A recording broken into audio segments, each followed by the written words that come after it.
Cristo segundo São João. Glória a vós, Senhor. Naquele tempo, os judeus discutiam entre si, dizendo: como é que ele pode dar a sua carne a comer? Então Jesus disse: em verdade vos digo, se não comerdes a carne do Filho do Homem e não beberdes o seu sangue, não tereis a vida em vós. Quem come a minha carne e bebe o meu sangue tem a vida eterna, e eu o ressuscitarei no último dia. Porque a minha carne é verdadeira comida e o meu sangue é verdadeira bebida. Quem come a minha carne e bebe o meu sangue permanece em mim e eu nele. Como o Pai que vive me enviou e eu vivo por causa do Pai, assim o que me come viverá por causa de mim. Este é o pão que desceu do céu, não é como aquele que os vossos pais comeram, eles morreram. Aquele que come este pão viverá eternamente. Assim falou Jesus, ensinando na sinagoga em Cafarnaum.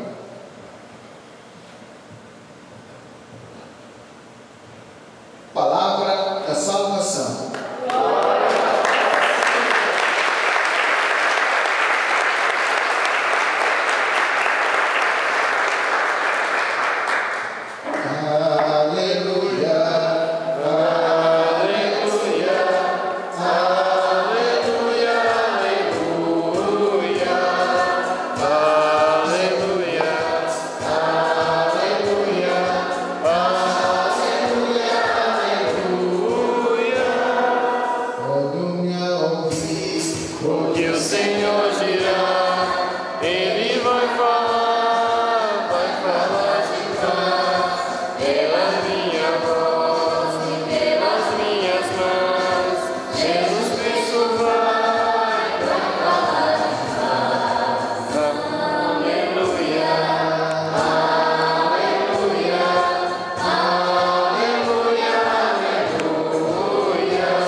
Minhas irmãs e meus irmãos, mais uma vez muito boa noite. Mais uma vez muito boa noite. Boa noite. Os olhos estão muito frios. Nós hoje estamos a celebrar a missa e as leituras de hoje. A primeira nos fala da conversão de São Paulo, de Saulo, que depois de convertido passa a ser Paulo. E a segunda leitura, que é o Evangelho, Jesus nos fala da sua própria vida, ele se nos apresenta como o pão da vida. Quem come e bebe o corpo e o sangue de Jesus tem a vida eterna. E quem nos disse é o próprio Jesus. A carne que eu hei de dar o pão que eu hei de dar é o meu próprio corpo, é a minha própria carne. São João, capítulo 6, versículos 52 até ao versículo 59, e Atos dos Apóstolos, capítulo 9, versículo 1 até ao versículo 20.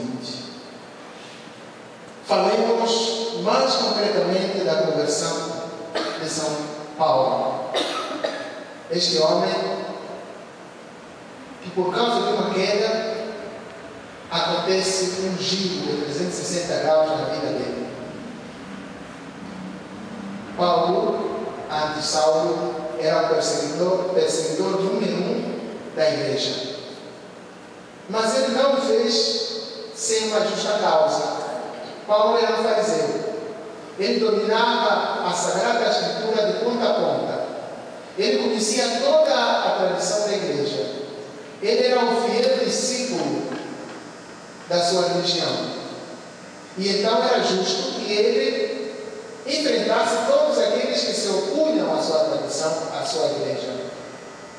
Todos aqueles que eram ameaça à sã doutrina da igreja dele, da religião dele, era preciso que fossem removidos do caminho. A exemplo daquilo que a igreja cristã, a Igreja Católica, fez com as cruzadas lá na Idade Média para evitar que os invasores, as heresias, tomassem conta da doutrina da Igreja Católica. Então Paulo defendia com unhas e dentes a sua religião.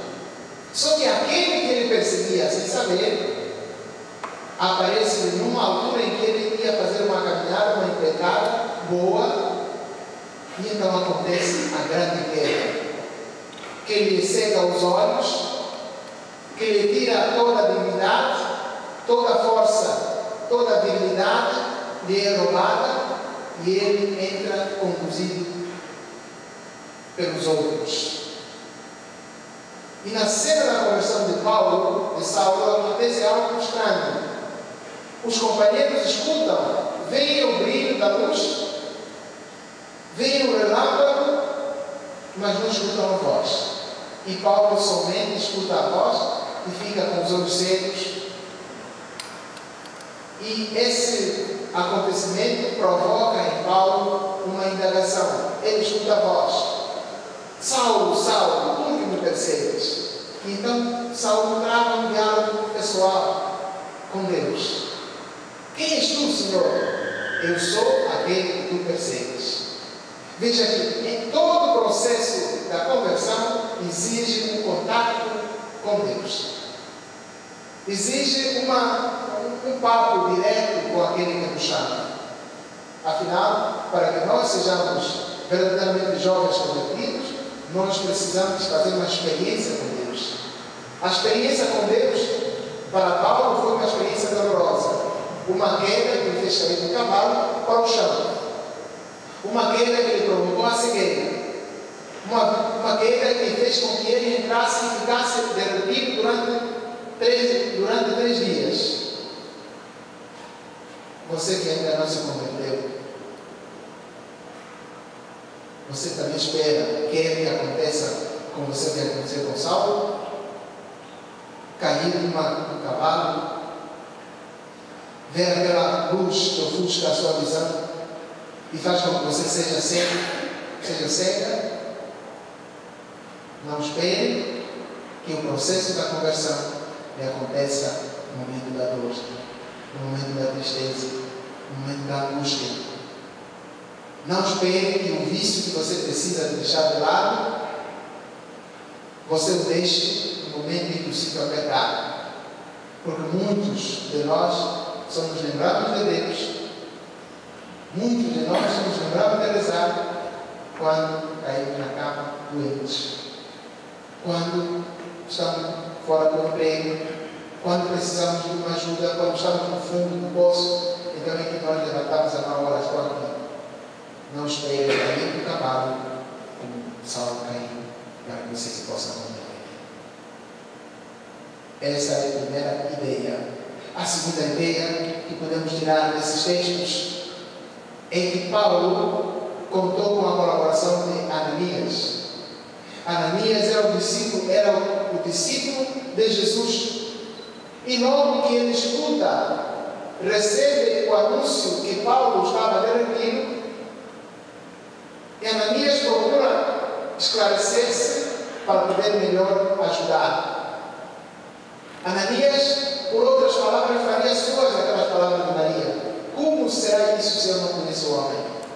Só que as palavras de Ananias simplesmente foram estas: Ô Senhor, tu sabes quem é aquele homem, tu sabes o que ele anda fazendo, tu sabes que ele persegue a sua igreja, tu sabes que ele é um ferrenho perseguidor, matou muita gente e veio aqui a Damasco com uma carta de declaração do rei, permitindo que os cristãos fossem amarrados e se calhar degolados e mortos. Mas tu me mandas ir ter com ele? E a palavra de Deus não se faz esperar. Vai, que este homem foi escolhido para ser instrumento. Ananias sente-se esclarecido, como Maria ficou esclarecida, e parte ao encontro de Saulo. E quando chega, diz: Saulo, meu irmão, Deus me enviou a ti para que tu recuperes a vista. Então faz uma catequese, um processo catecumenal, Paulo, depois de estar estabelecido, sai das suas vistas das camas como se fosse peixe, cama de peixe, e Paulo começa a enxergar. Paulo toma o pão. E este pão nos lembra o pão que do Evangelho que nós acabamos de ouvir. Jesus dizendo: eu sou o pão da vida. Quem come do meu corpo tem a vida eterna. Quem bebe do meu sangue tem a vida eterna. E Paulo, tendo se alimentado do corpo e do sangue de Jesus, agora passa a ser o anunciador do Evangelho na mesma energia, nas mesmas capacidades com que ele antes perseguia a Igreja de Jesus. Mas tudo isso, primeiro, deve-se ao encontro pessoal com Jesus e depois à ajuda de Ananias. Quem sabe você, quem sabe cada um de nós será o Ananias para os seus. É necessário que você, jovem que está aqui, seja Ananias para o da sua família, para o da sua casa. Seja você a interceder por eles, seja você a evangelizá-los. E a antífona da aclamação do Evangelho dizia: ide por todo o mundo e anunciar o Evangelho. Esta é a sina de todo e qualquer cristão. É necessário que cada um de nós assuma este papel. Que cada um de nós seja o segundo Ananias que vai ao encontro dos seus irmãos e das suas irmãs. E a começar pela nossa própria casa, a casa do interior do meu próprio coração. É necessário que a minha consciência seja Ananias para o meu próprio corpo, a fim de expulsar do meu coração, a fim de expulsar da minha vida todos aqueles vícios, tudo aquilo que não me impede de ser anunciador da palavra, que não me deixa ser um cristão autêntico, para expulsar de mim tudo aquilo que me faz ser o perseguidor da sã doutrina, da reta conduta. É necessário que cada um de nós seja um Ananias para o pai, para a mãe, para os filhos, para todo mundo com quem nós cruzamos todos os dias. Porque, de facto, embora a conversão seja um processo, resulta deste encontro pessoal com Jesus, com Deus, é necessário que outros colaborem para que haja uma comunhão. Pois todos nós que comungamos o mesmo corpo, o mesmo Jesus, formamos um único corpo em Cristo Jesus.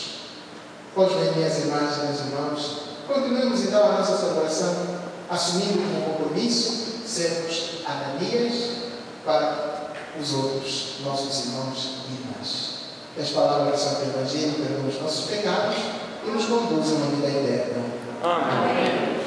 Agora em pé, coloquemos a oração para usarmos essas palavras que juntos acabamos de ouvir em preces e façamos-las subir a Deus nosso Pai, dizendo: Senhor, escutai